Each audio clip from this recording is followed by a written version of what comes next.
A small, raggedy comic shop, closing time, shutters down, door shutter half down to stop anyone entering. 2 customers left. A teenager tries to decide whether he can afford the copy of Hero Killers he holds. Can't. Really wants it. Is thinking of nicking it. The clerk keeps an eye on him. Suddenly a man, Lee, ducks in under the shutter. We're closed. Lee is about 25. He carries a garish yellow sports bag, incongruous with his suit. Arby ducks in, pulls the shutter down after him. Arby is in his 40s, sweatpants, an old white t-shirt, soft eyes, looks like he might go bus spotting. Arby heads to the counter. What? No, look, we're closed. What are you doing? Come here a minute. Without really knowing why, the young man does. Arby places a tatty shred of paper on the counter. Something is scrawled on it. Like this. Lee adjusts the young man, making sure he's in the right place, gently turning him like a barber might turn a head. What's the matter with you? I just said we're closed. He cracks the pipe down on the young man's skull. The teenager stupidly says, "Oh no," as if a drink had been spilled. The clerk recoils as the boy collapses unconscious. Arby has not even blinked.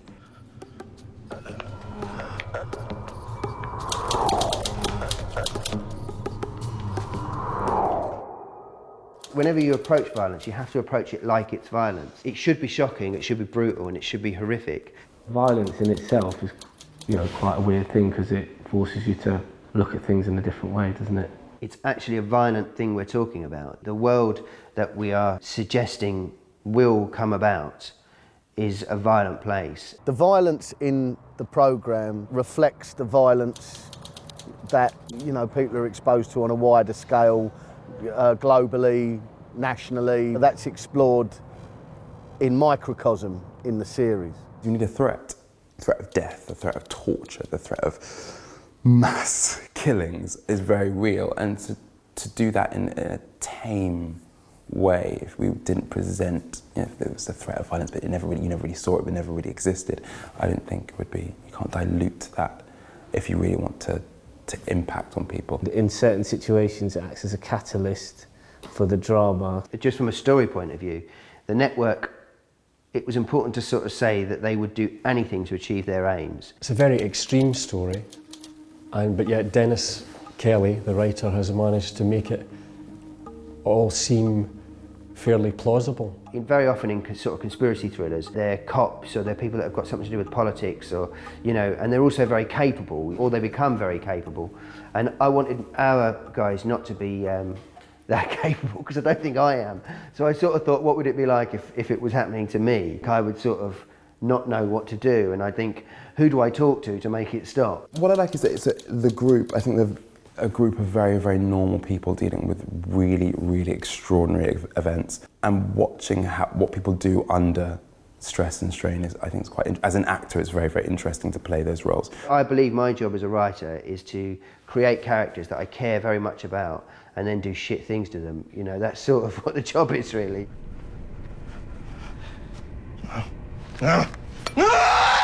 The reason why I do shit things to them, I suppose, is because when bad things happen to people, that's when you kind of find out who you are. Those are the moments that are sort of interesting to us. It is important to sort of just have elements of human life in there, so that we remember we are talking about real people, and it kind of balances, it sort of balances the things that are dark. I thought it would be a good idea to put a kind of love story in there.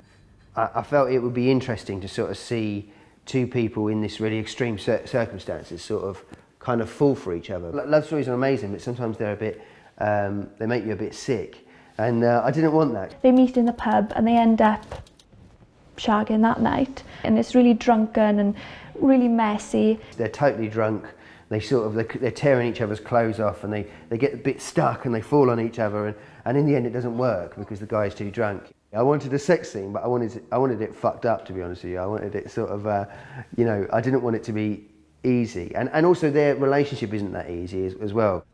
My penis isn't working. The difficult thing with Utopia has been to sort of balance the quite extreme ideas that are behind it, that there is this conspiracy, there is this organisation called the Network, hopefully to make that feel real, and then to balance it with some sort of quite mad stuff. There are children in Utopia. Pleased to meet you, Grant. Alice. I think bringing a child into this world at the moment is a very scary thing. We all look at children that are being born today and we wonder what the future will be for them. Dugdale and his wife, they can't have children. They've been trying for years. And the desire to have a child is one of the things that drives Dugdale on. The character of Michael Dugdale does everything he does to have a child, and that's a very human thing. People really needing and wanting to reproduce. But also there's a kind of little mini love story between Grant and Alice, which isn't really a love story. It's a sort of a friendship that, you know, at the beginning of what might be a love story, just when you're getting old enough to understand what love stories are. When they first met Alice and Grant, he was just like, oh, you go away from me and stuff like that. But now he's really close to her. I think he loves Alice. He loves her to pieces. Something that runs through Utopia is this idea of whether the ends justifies the means or not. The network are dealing in a sort of idea of utilitarianism, which is this idea of greatest good for greatest number of people, but usually when you give a few people a lot of power, they don't work for the greatest good. They just work towards their own ends. You see characters conflicted about what they should and shouldn't do. The sort of dilemma that the network throws forward is whether it's right to do some really terrible things for the right reasons. If you don't kill people, you kill billions of people in the future, and they think that killing people in that situation is right. So there is this theme of, like, you know, do the ends justify the means, I guess. There is a big question that we are facing and that we don't really know what to do about, and that is overpopulation in our future. How do we continue on this planet? We're in an unsustainable position, and even if you don't believe in things like global warming, even just fish is a problem. By the year 2050, it's very likely there won't be any seafood. The network, who are the people that kind of run the conspiracy in Utopia, put forward a very sinister solution, yet I don't know what other solutions there are. Oh, we're running out of space, we're running out of food, we're running out of oil. What's going to happen? We're all just going to start robbing each other, and we're going to become this feral sort of race around the world. Is that going to happen, or is that just fiction? Is that in Dennis Kelly's mind? It's terrifying to think that that's reality. This year we passed 7 billion on the planet, which is a big milestone. I'm not suggesting what we do is we go out and sterilise people. I don't have an answer. It's just about asking the questions, really. And there are lots of different things that different people believe. Some people call them conspiracies, other people believe that they're absolutely true. I would imagine that there's a bit of both. I'm surprised by the things that people do believe. And then with the Hillsborough inquiry lately, I was very, very shocked to discover that there had been a conspiracy to cover up the truth. A widespread conspiracy. Perhaps I'm just being naive. The thing about conspiracy theories is there are tons of them out there. It has grown in the past sort of 20 years to epic proportions. I was telling a friend of mine about Utopia, and it was right at the beginning of it. She immediately said, yeah, because did you hear that thing about swine flu? There was a thing going around that they were hiding something in it to sterilise people, and I thought, Christ, that's exactly what I've just made up. They're sort of rich conspiracy theories. You can find all sorts of interesting things in them. I generally don't believe them myself, though. Good writing, while you're being entertained, it allows you the space in your head to ask some questions.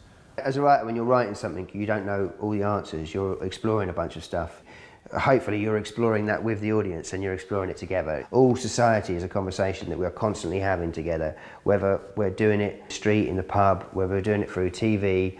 I think people like thinking more than we give ourselves credit for, you know. It's something we just enjoy. We enjoy looking at the possibilities of things.